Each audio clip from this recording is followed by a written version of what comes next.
demonstrate today the new SupremeX Reusable Box.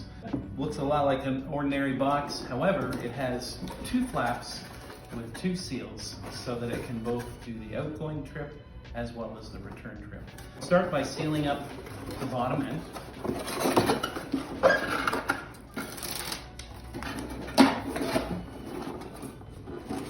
Okay, go ahead and slide our contents inside.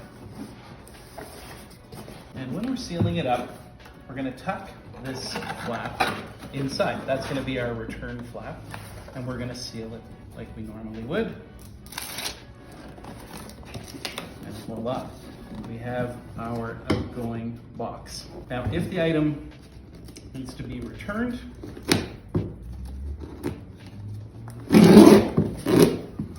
demonstrate what that looks like.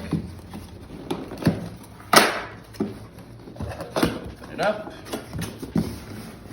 grab the contents, perhaps it's the wrong size, so if it's going to go back, slide it in, close up what was the outgoing flap, and now we're going to use the secondary flap.